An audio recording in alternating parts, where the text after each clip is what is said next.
ব্রাহ্মণবাড়িয়ার নবীনগর যেন এক গভীর অপরাধের নীরব মঞ্চ।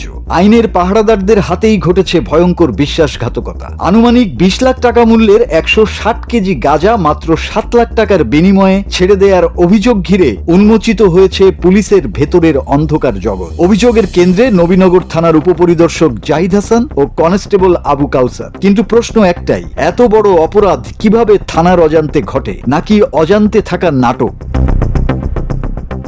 অনুসন্ধানে জানা যায়, গত 5 জানুয়ারি গভীর রাতে রসুল্লাহবাদ সলিমগঞ্জ বাঞ্ছারামপুর সড়কের কানাইবাড়ি মোড়ে একটি পিকআপ ভ্যান থামানো হয়। ভ্যানে পাওয়া যায় বিপুল পরিমাণ গাঁজা, অথচ আশ্চর্যজনকভাবে নেই কোনো জব্দ তালিকা, নেই মামলা নম্বর, নেই আলামত সংরক্ষণের নথি। সব যেন হাওয়ায় মিলিয়ে গেছে।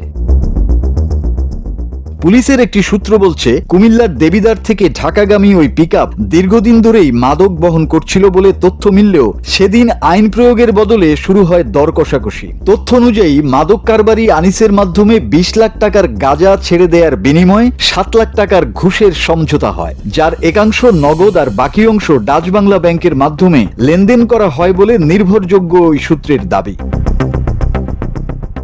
ঘটনা ফাঁসের আশঙ্কা তৈরি হতেই শুরু হয় ম্যানেজমেন্ট। পরদিন 6 জানুয়ারি ঊর্ধ্বতন কর্মকর্তাদের সামনে হাজির করা হয় অভিযুক্ত 2 পুলিশ সদস্যকে। তারা মৌখিকভাবে টাকা লেনদেনের কথা স্বীকার করেন বলে থানা সূত্রে জানা যায় এবং পুরো ঘটনার ধামাচাপা দিতে ঘুষের টাকা ফেরত দেওয়ার সিদ্ধান্ত নেওয়া হয়। এর মধ্যে কিছু টাকা ফেরত দেওয়ারও গুঞ্জন শোনা যায়। বাংলা টিভির দীর্ঘ অনুসন্ধানে বেরিয়ে আসে আরও শিউরে ওঠা তথ্য। SI Zahid Hasan sub inspector হিসেবে যোগদানের পর থেকেই অনিয়মের জন্য আলোচিত। সরাইল থানায় কর্মরত থাকাকালে তার বিরুদ্ধে একাধিক অভিযোগ থাকলেও প্রতিবারই রহস্যজনকভাবে রক্ষা পেয়েছেন। কনস্টেবল আবু কাউসারের বিরুদ্ধেও রয়েছে অসংখ্য অভিযোগের তালিকা। শেষ পর্যন্ত চাপের মুখে গত বৃহস্পতিবার এই 2 পুলিশ সদস্যকে বরখাস্ত করা হয়। জেলা পুলিশ সুপার আব্দুর রৌফের স্বাক্ষরিত একটি বিজ্ঞপ্তি বাংলা টিভির হাতে আসে।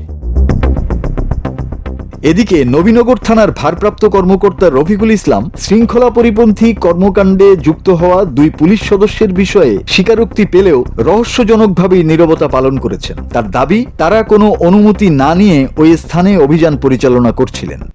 ওই শৃঙ্খলা পরিপন্থী কাজের জন্য ক্লোজ করা হয়েছে।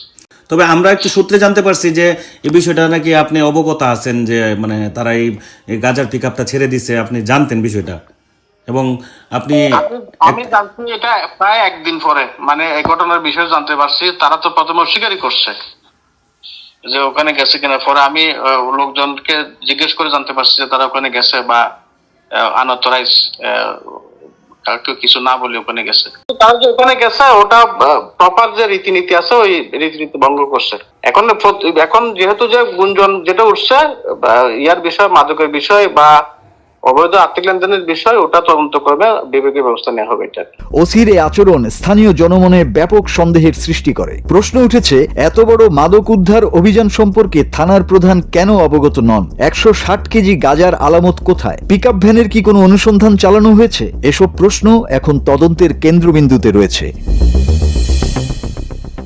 Bangla TV news desk.